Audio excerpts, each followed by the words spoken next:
देखिए, पहली बात तो ऐसी है कि ई रिक्शा ये गरीबों के लिए है। लास्ट माइल कनेक्टिविटी के लिए कोई ना कोई आवश्यक चीज़ है जो ट्रांसपोर्ट चाहिए। दूसरी बात, ई रिक्शा में 4 लोग बैठते हैं और उसका किराया बहुत रिजनेबली कम है।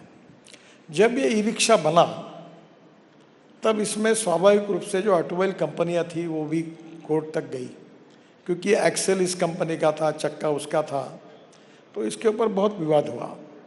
तब मैंने एक भूमिका ली कि ये रिक्शा गरीब के लिए है और 1 करोड़ लोग आदमी आदमी को खींचने का काम करते हैं, ये अमानवीय है। और इसलिए मैंने गांधी जी को याद करके उन्होंने एक बात कही थी कि जब आपको कोई निर्णय करना पड़ेगा और अगर कानून तोड़ना पड़ता है तो वो अगर गरीब के हित में होगा तो तोड़ने में कोई गुनाह नहीं है।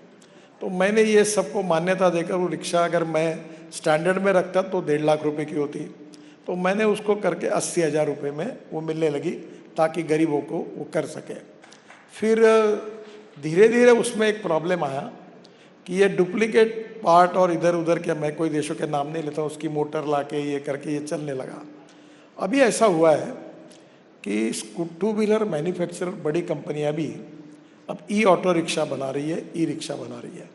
और उसमें अभी स्टैंडर्ड्स में भी हमने ये कहा है कि इसके बारे में अभी भारत NCAP जो हमने किया है कि जिसमें हर कार का टेस्ट होती है, तब धीरे धीरे भारत NCAP में हम ई रिक्शा के भी टेस्टिंग की बात अध्ययन कर रहे हैं ताकि अच्छे क्वालिटी की रिक्शा बने, 8 से 10 साल उसका लाइफ रहे और थोड़ा कीमत थोड़ी बहुत ज़्यादा रहेगी तो अड़चन नहीं, पर वो क्वालिटी का प्रोडक्शन हो।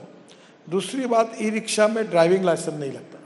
आजकल दिव्यांगों भी ई रिक्शा चलाने लगे, महिलाएं चलाती है, उनके रोजगार का साधन है। आप समझो कि ई रिक्शा और ई कार्ट का अगर हिसाब लगाएंगे तो 1.5 करोड़ लोगों को रोजगार मिला है और पोल्यूशन नहीं है। तो थोड़ा सा अभी कुछ संस्थाएं कर रही है कि ई रिक्शा चलाने वालों को भी थोड़ा ट्रेनिंग, मैनर्स, एटिकेट्स, ऐसा सोशल उपक्रम चल रहा है।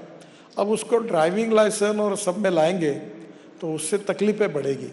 तो एक तरफ गरीब को तकलीफ नहीं होनी चाहिए, ये भी भाव हमारे मन में है, और दूसरी ओर क्वालिटी का काम हो, वायलेशन भी नहीं हो, ये भी हमारा उद्देश्य है।